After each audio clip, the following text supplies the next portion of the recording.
Ipinag-utos ni Pangulong Ferdinand R. Marcos Jr. na muling pag-aralan ang Bicol River Basin Development Program para sa mas pangmatagalang solusyon sa baha.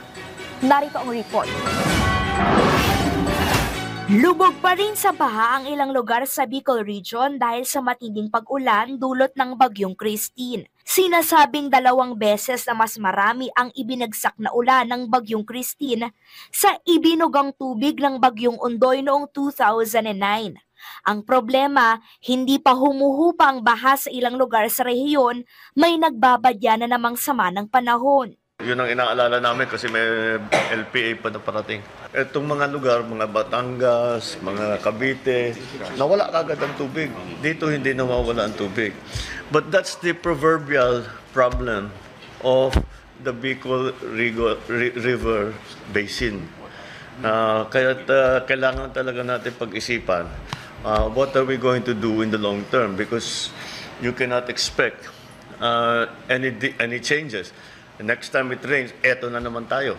Para tugunan ang posibleng pagbaha sa hinaharap, ipinag-utos na ni Pangulong Ferdinand R. Marcos Jr. sa Department of Public Works and Highways na muling pag-aralan ang Bicol River Basin Development Program. Proyekto ito ng ama ng Pangulo na si dating Presidente Ferdinand Marcos Sr.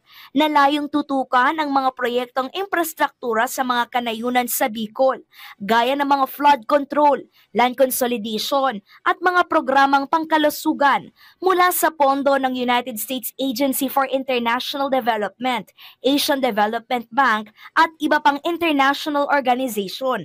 Pero natigil noong 1986 nang magpalit ang administrasyon. Despite some challenges, mukha namang naging malaking naitulong. Yun lamang, hindi natapos. We have to revisit it now. Iba na ang conditions ngayon. With the advent of climate change, now we have to focus specifically on flood control. The others, marami naman tayong mga plano for the rest of it. Makikipagtulungan ng DPWH sa Korea para gawin ito. Now, including the feasibility study for the flood control program, Mr. President. So by early next year, we'll be doing the detailed engineering design of the river. Habang wala pa yan, magsasagawa ng desilting operation o pag-aalis ng burak sa mga pangunahing ilog sa Bicol para makatulong sa pagkolekta ng ulan. Titingnan din ang mga quarrying operation sa ilang probinsya na posibleng lumawak na at nakaambag sa matinding pagbaha. Kalezal Pardilla para sa Pambansang TV sa Bagong Pilipinas.